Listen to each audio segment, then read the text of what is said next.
And you know what time it is? It's time for KP's Video News.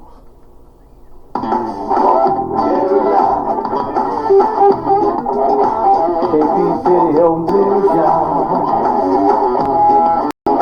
KP's Video News, y'all. KP's Video News, y'all. That's right. It's time for KP's Video News, y'all. And we're coming up. Today is the 16th of June. Juneteenth is coming up in a few days. This Saturday. Today is Wednesday. And so I'm not going to get started on my Juneteenth stories yet, because I'm going to do those and put those out for the Juneteenth weekend that's coming up. And but for right now, I got a couple of stories, a couple of important stories that I need to put out.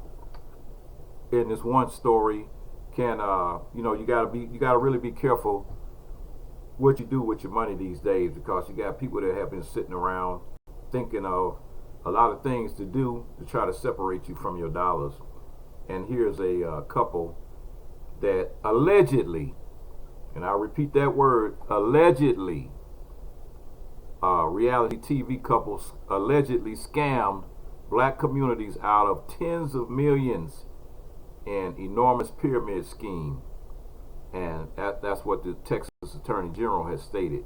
The husband and wife duo, LaShonda and Marlon Moore, who appeared on the Oprah Winfrey Network reality show Family or Fiance last year, scammed black communities across the nation out of tens of millions of dollars. Texas Attorney General Ken Paxton has claimed. And in a lawsuit filed in Texas state court yesterday, Paxton alleged over the course of the pandemic, LaShonda and Marlon Moore, the husband and wife duo of Prosper, Texas, and BINT have operated an illegal pyramid scheme, Blessings in No Time, aka BINT, to scam tens of millions of dollars from members of the African American community throughout the nation. Defendants promised profits and a money-back guarantee. Instead, defendants are dissipating assets, leaving thousands of victims in dire straits. According to the complaint, the Moores solicited contributions by promising they would bless and assist needy members of the African American community in the wake of the pandemic and economic social strife.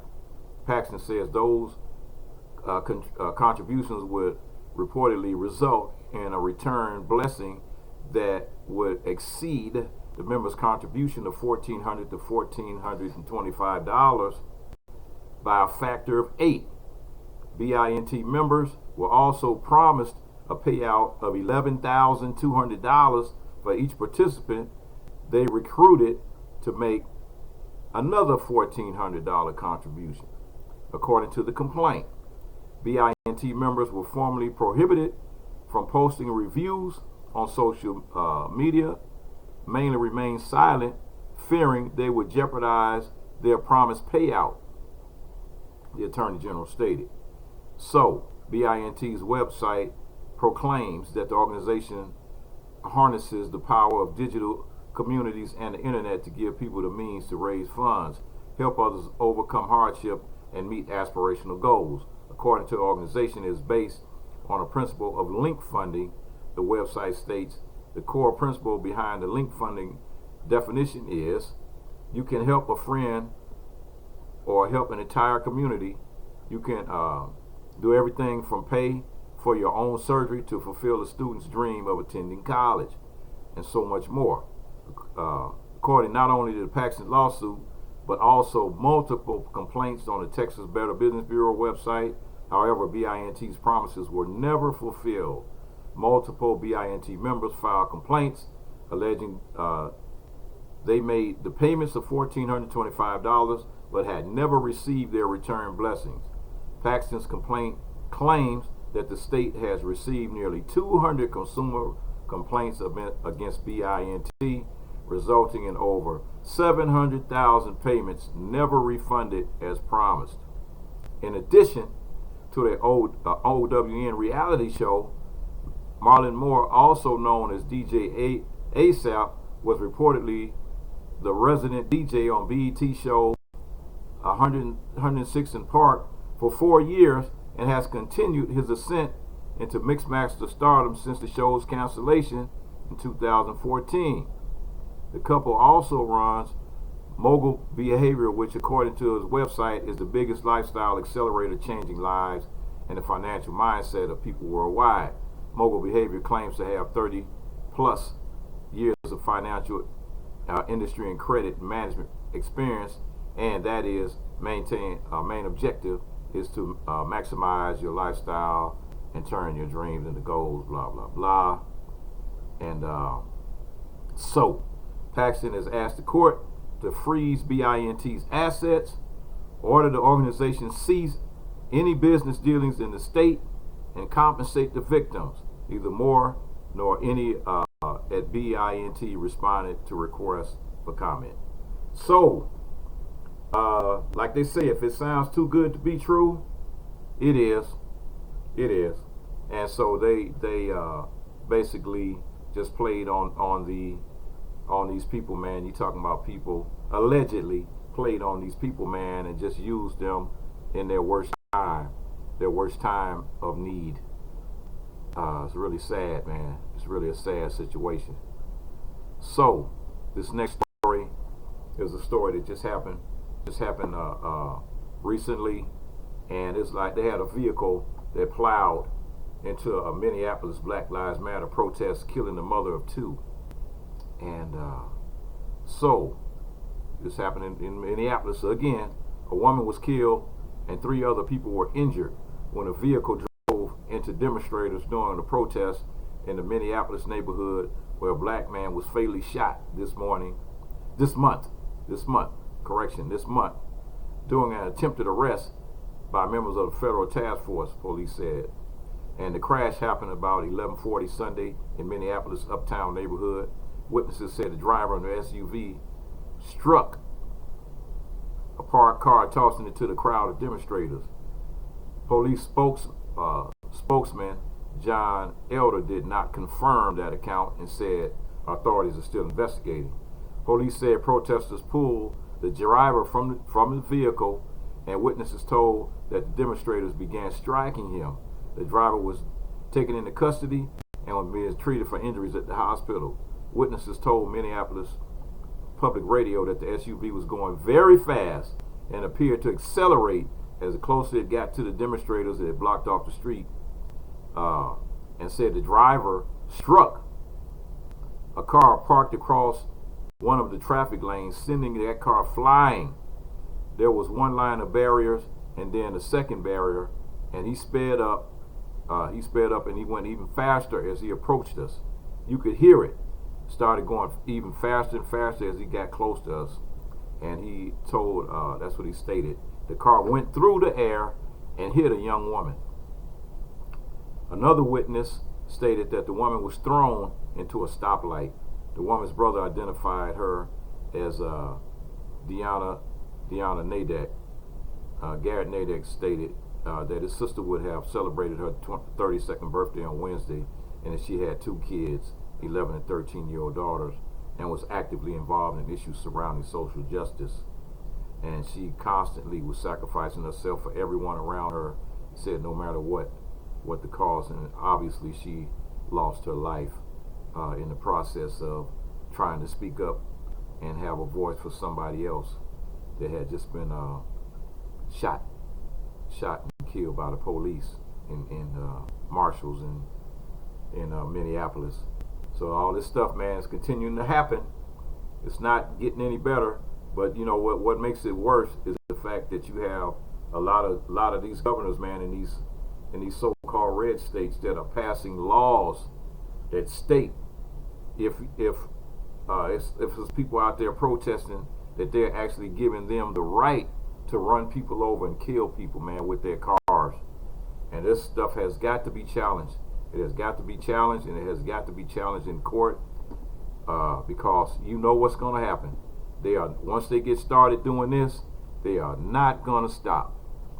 They are not going to stop. So rather than allow people to have a peaceful protest, these governors are willing to let people get murdered by vehicle, ran over by vehicles. They're going to use any illegal method they could possibly use to stop people from exercising their constitutional rights to protest. That's what this is. So, wake up, folks. Wake up. So here's another story that's really, really bad. They have 50 black women killed by police since 2015, and not one officer convicted, not a single one. So this is another article, man. You talking about violence toward black girls and women has always received far too little coverage. And new data provides an illuminating picture into the issue of police violence committed against black women. From February 2015 to March 2021, police killed 50 black women across the country, and not a single officer involved in those deaths has been convicted. And there's a note that states the true number of black women killed by police during this time frame is likely higher. The current database is populated with the cases that are confirmed through conversations with the racial justice activists and court document records and other materials obtained through the Freedom of Information Act. These black women included those stories that have made the headlines: Breonna Taylor, Corinne Gaines, Tatiana Jefferson, and those whose names have yet to be amplified on a national stage, like 72-year-old Geraldine Townsend, who was asleep in her home in Bartlesville, Oklahoma, when officers raided it for marijuana in 2018, or a 38-year-old Yvette Henderson, who was shot in the back with an AR-15 by police in Emeryville, California in 2015. Violence toward black girls and women has received far too little coverage, leaving loved ones of the countless victims of state-sanctioned murder without justice. And Insider's database identified 100 officers involved in the killings of black women. Out of that group, only 9 officers were fired. 3 officers were charged with aggravated assault by a public servant, murder, and second-degree murder. 2 officers received civil charges. And on December 2014, African American Policy Forum and the Center for Intersectionality and Policy Studies launched the Say Her Name campaign to make the experiences of black women who have been victimized by racist policing visible in a world that too often renders them invisible, and provide resources to affected families. In May of 2015, the organization held the Say Her Name, a vigil in memory of black women and girls killed by the police in New York City, which united the families of women killed by police during, including Rakia Boyd, who was killed by an off-duty Chicago officer in 2012, and Shelley Fry, who was killed by an off-duty. A dozen cities held actions leading us to campaign work that has shaped the movement today, and that work plays a large role in the people and communities seeing themselves being valued for the first time in a mass movement for liberation, and a movement for Black Lives, and Black Lives Matter, and all these other groups are really trying to do some things, man, that are trying to be like positive to help bring these things to the forefront and bring them to the light, because like I said, a lot of these stories you never hear about unless you come to someplace like KP Video News, and you can hear it here. But other than that, a lot of times you don't even hear this stuff on the local news. You don't hear about these stories, and it's like, and if it is on a local level, it never goes to a national level, and that's where all these organizations come in, so they can kind of bring it to the national forefront. All right, so I always try to finish with a good feel-good story here. And Amazon is launching a startup accelerator for black entrepreneurs that could help fix one of the biggest problems, and that's venture capital. And if you don't know what venture capital is, that means like financing that that you might need to get a black business started or sustain a black business. And Amazon is launching a black business accelerator that includes educational and mentoring for founders. The company says it's aiming to help build sustainable equity and growth for black businesses. Black founders only receive about 1% of the venture capital funding studies show. And Amazon announced Tuesday, which is yesterday, that it is launching an initiative known as the Black Business Accelerator. The company says it's committing $150 million over the next 4 years to give black business owners access to financial support, business education, and mentorship in marketing and promotion of these brands and products as a third-party seller at their stores. This new initiative was created in partnership with Amazon Black Employee Network, the U.S. Minority Business Development Agency, and the U.S. Black Chamber of Commerce, and the company says it's aiming to help build sustainable equity and growth for black businesses. Black entrepreneurs have less access to capital, mentorship, and growth opportunities. They are also significantly underrepresented in retail. Amazon stated, according to the U.S. Census Bureau, only 6% of U.S. retail businesses have a black owner, even though black Americans represent 14% of the U.S. adult population. Only 1% of black founders seeking venture capital actually receive funding, according to the Harvard Business Review. And the publication also says that low numbers due to venture capital investors being largely white and not good at recognizing and developing black entrepreneurs. And Insider previously reported that only 4% of people working as venture capitalists are black, and the number of black people lending investments is only 3%, according to a National Venture Capital Association. So, if you want to get that assistance and get that help, so this is something you can do, and you can get started, and you can start selling your products. Selling your products on Amazon is a powerful way to do what you need to do. It's KP Video News. KP Video News, y'all.